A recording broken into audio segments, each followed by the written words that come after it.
Comrade Kamala Harris and radical left opponents for purposes of election interference. That's all that was. It's a case that should have never been brought, but nothing like that has ever really happened in the United States that we know of, at least. And it's strictly third world, banana republic stuff. Importantly, the public understands this, and so does every legal scholar, expert and luminary, including people and just highly respected people like the people in this room, highly respected, like Ann McCarthy, Jonathan Turley, Alan Dershowitz, Mark Levin, Stephen Calabrese, David Rifkin, Greg Jarrett, Katie and Andrew Cherkowski, and even from CNN, Eli Honig. I appreciate that, Eli, because he's been made. They all said it's a case that is not a case, shouldn't be brought politics.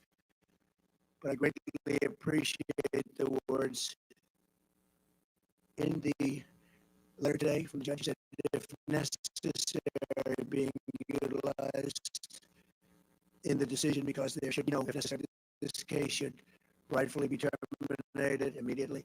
And as we prepare for the most important election in the history of our country, it's the most important election we've ever had, because our country is going bad. You may have noticed, you take a look at some of the people pouring into our country by the millions. In addition, there was a big political victory today in a certain place called North Carolina. Has anybody heard of North Carolina? I even have a grandchild, a very beautiful grandchild named Carolina. And Laura's here today. Where is Laura? Where are you? Right there. Right there. Carolina's a beauty. She's a beautiful, and Eric came. He doesn't come too often for this, you know. He'd rather do his own speeches. People would rather hear him. So it's a big couple. Beautiful children.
Had great things to say. He's very smart, very good, great person, and very popular. So they didn't want to have, and we didn't, but he didn't either. He didn't want to have his name, so he gets some votes, even though he was with us. We just won in the court. They said, no, it has to be left up there. And some people wouldn't realize it. So rather than voting for us, they'd vote for him, and that wouldn't help us very much, would it?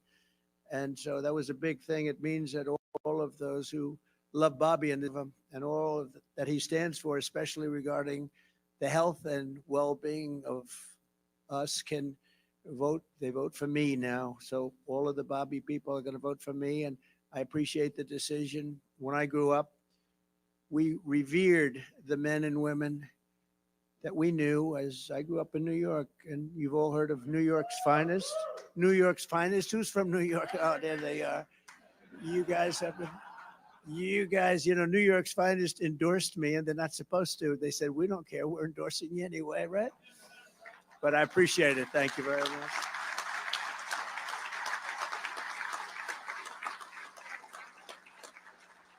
I think we've been endorsed by every police group or slightly related. Even if they're slightly related, we've gotten every one of them, and I appreciate it. Just nobody we can respect more. But we also, when we look around and we see, because I consider you in this room to be America's finest, you're all over the country, all over from the country, all over the place. And we really appreciate you being here. Got to meet a lot of you backstage. Just amazing people. All you want to do is see our country be safe and prosperous, and we want to love our country, and we want to have reason to love it. The people of this country know it. We know all about you and the great job that you do, and the people of this country respect you greatly for it. So I just want to thank you on behalf of everybody, because I see it. I'm all over, and this is a group that's respected like never before, and it's probably, unfortunately, we were talking a little while ago, and it's probably also a profession that's under more danger and threat than ever before, which we hate to see. I visit a lot of families of police officers who are no longer with us, and we have to give back the power and respect that they deserve more than anybody, and we're going to do that. You're going to solve the problem. We have crime-ridden cities like we've never seen before. We've never seen anything like it, and you can do it. I said to 12 of your representatives backstage, I said, so if I give you the authorization to get rid of the crime, can you do it? They look at me like, what a stupid question. Of course we can. So we're going to be doing that, but that's why I'm so deeply honored to receive the Fraternal Order of Police official endorsement for President of the United States. Much in the room. I know you vote on that.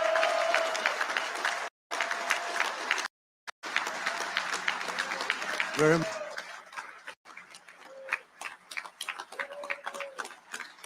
Great honor. Thank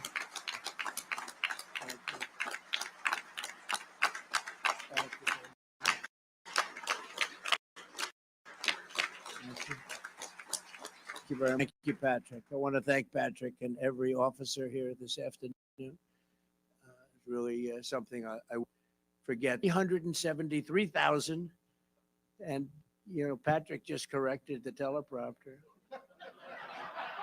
How did you add the other 4,000 people? They want to join so badly because they think we're going to win. Everyone now wants to be doing that. Huh? He said he doesn't think he knows. Thank you very much. So to think that numbers like that, I mean, that's a big group. That's the largest group in the country by far, I guess, right? I also want to thank RNC Chairman Michael Whatley, who used to be, as you know, the Republican Party chairman of the state, and we won the state so beautifully, frankly, so easily. And he was very much into securing the vote. That's why he's the head of the whole. Look, if we keep the town to a minimum, because these people cheat. They cheat like hell. If we can keep it down to a minimum, we win easily. If we had, let's say, a beautiful vote counter, an honest person comes down from on high to count the votes, we win. I could stop campaigning. I could tell Michael and Laura, I don't have anywhere anymore. I'm just going to